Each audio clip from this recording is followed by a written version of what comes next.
Hey everyone, welcome to another match of Temur Knuckleblade Midrange. We're playing Blue Moon today. Gonna be a match 1 of 3, posted up today after the deck tech, of course, that went up this morning. So our opening hand is not good. But we had the mulligan, and our mulligan wasn't that much better. I think I could have probably mulliganed a bit more aggressively here. Decided not to because of the Tarmogoyf.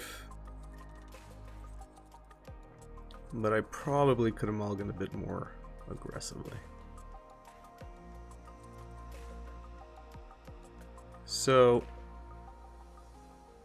now I see Scalding Tarn across the battlefield, and I'm like, okay, maybe our opponent can be playing Lightning Bolt, and I don't want to necessarily put our Tarmogoyf in the range of a Lightning Bolt, which it would be right now. Considering we're kind of light on threats, losing Tarmogoyf this early might be a bad thing.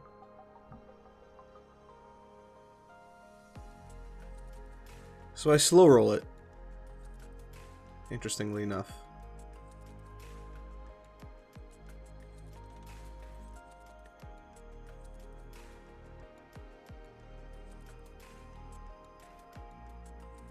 So I Tarfire end of turn just to kind of pump up Tarmogoyf, and now we'll see what we draw. When my opponent decides to release me from upkeep. Okay, second Tarmogoyf, not bad. Kind of happy about that. Yeah, 3/4 Tarmo.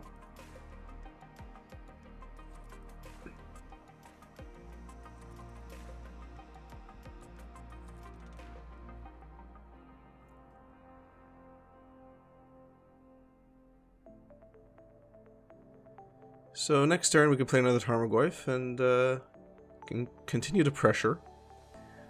Blood Moon. Alright, well luckily I'm prepared for this, at least when I'm playing a Temur deck.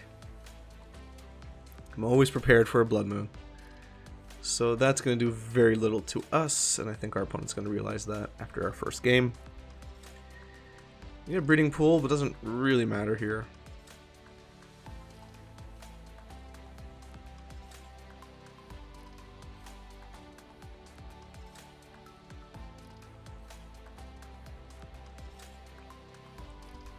In a deck that plays Blood Moon on the side, you have to imagine that Blood Moon's usually not a big thing. It really depends. Sometimes you can get caught off guard, but normally when you're playing Temur, at least the Temur decks that I play, you don't need to go too greedy on your mana.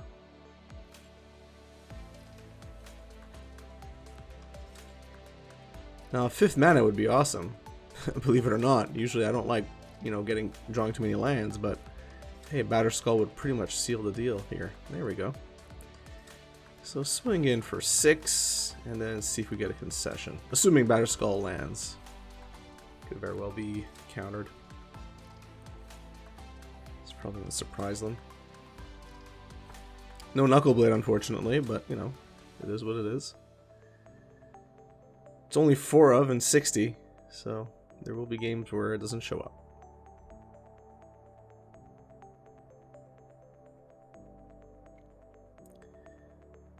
So this is the problem with decks that rely too heavily on Blood Moon.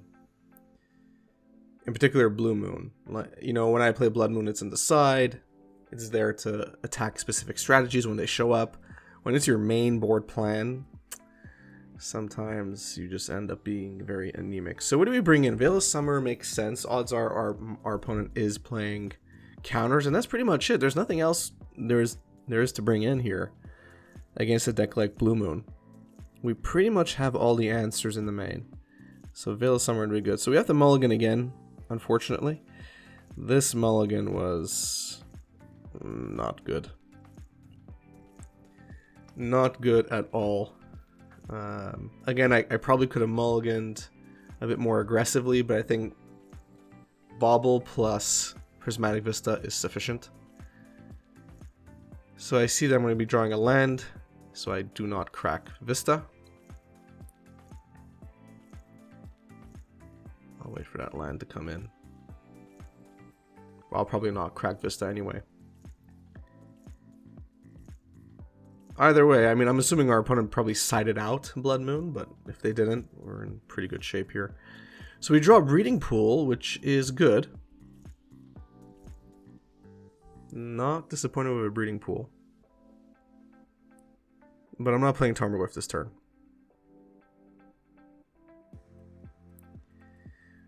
Which is weird, which means I'm delaying my access to red, because I'm almost certainly going to be playing ice-fang Coatl at the end of my opponent's turn here. So I'm going to be fetching for a forest. But that's fine. I mean, you gotta be careful. Our opponent could have very well kept Blood Moon in the main, in which case you don't want to get caught. We draw another Prismatic Vista, so we're safe. We're good there. And another one. Okay, now this is too many lands. All we need is like 4, maybe 5, so I'll be happy with no more land draws. Of course, usually when I think that way, I jinx myself, so that's probably what's going to happen here. So Remand comes down and gets us good. That's fine.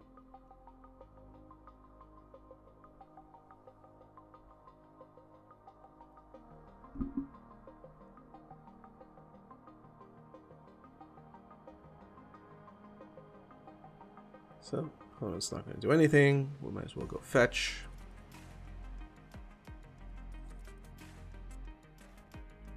I'm getting that island instead of a mountain just to secure mana for Uro that I haven't even drawn yet, but it is what it is. So we could play a second Tarmo, which I almost certainly will do.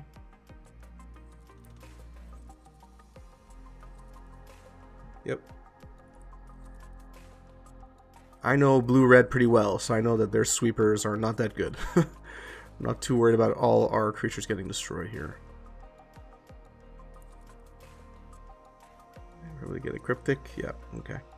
That's fine. That's fine.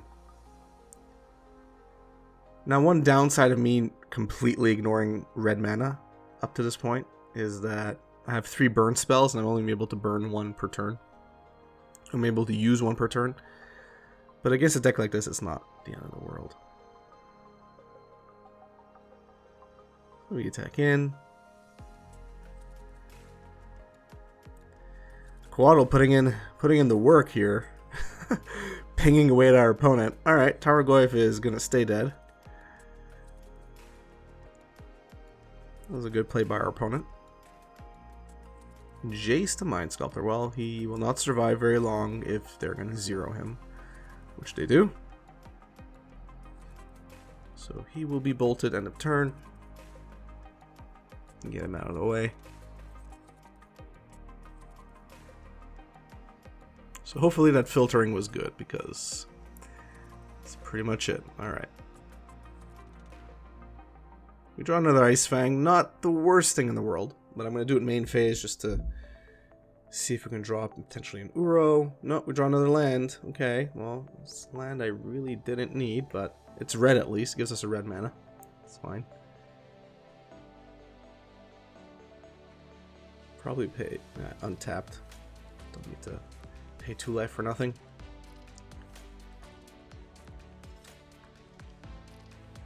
Let's see what our opponent... Okay, Lightning Bolt. Okay. Well, it's a thing. Snap Bolt. Alright, that is valid.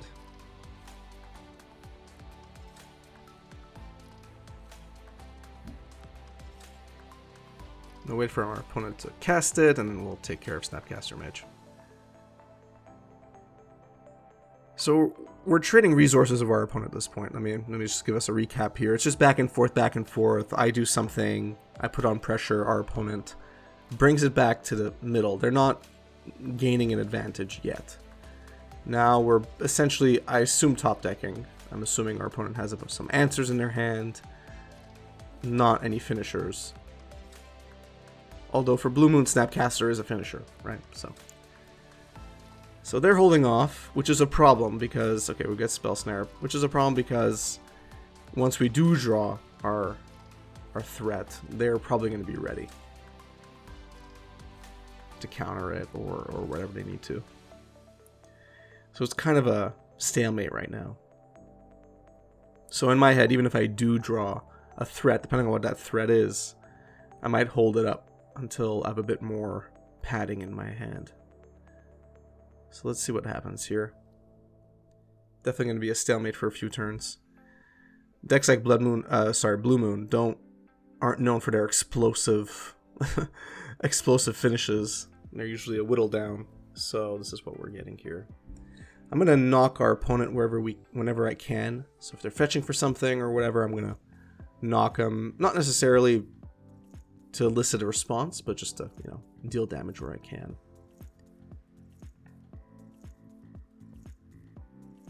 So they're gonna get Lightning Bolt back on top of their deck, which is also gonna be a problem, obviously, because they're casting Lightning Bolt, they're putting it back on top of their library, they have Snapcaster to flash it back.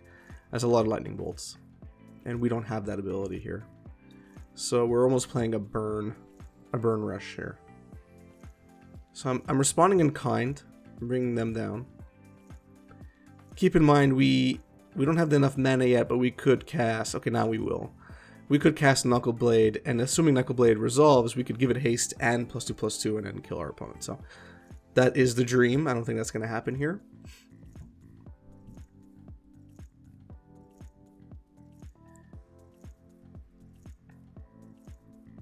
We're targeting Opt.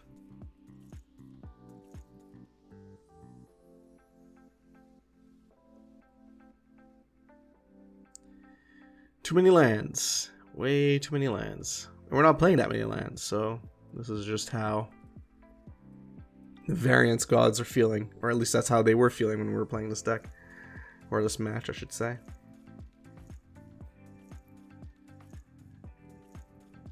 Man, Mystic Sanctuary is so annoying.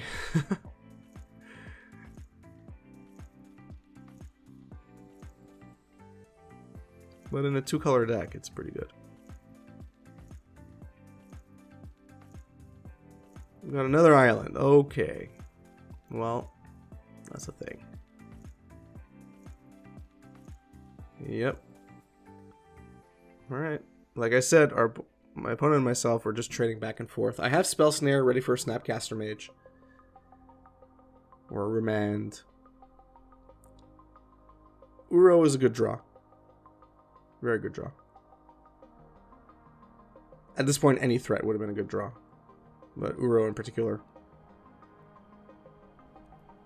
So let's see what we got. Cryptic Command. Okay.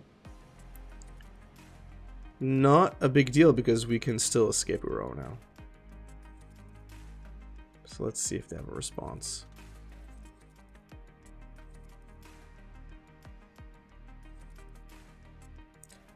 Good. So this is where we have Spell Snare.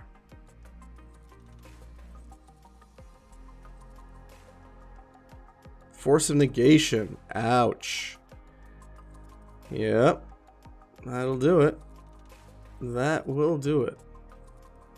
But it comes back to our hand, so not that disappointed. We get to double cast it. Again.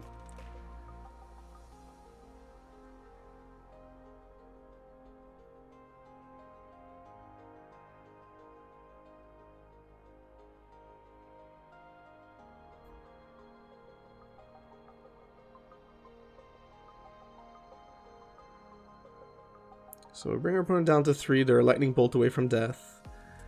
Get yet another land. But there's a reason why I posted this matchup for the deck, and I'll explain at the end. Alright, so Cryptic Command, fine. Let's just get this out of the way.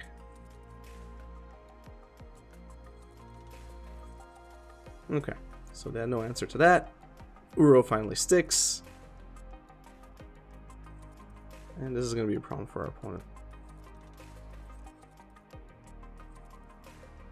And we draw Tarmogoyf, 5/6 Tarmo, so very, very good.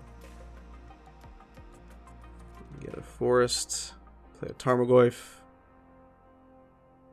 And now they got to do more than just cast Snapcaster Mage to chump block Uro. So let's see what they do.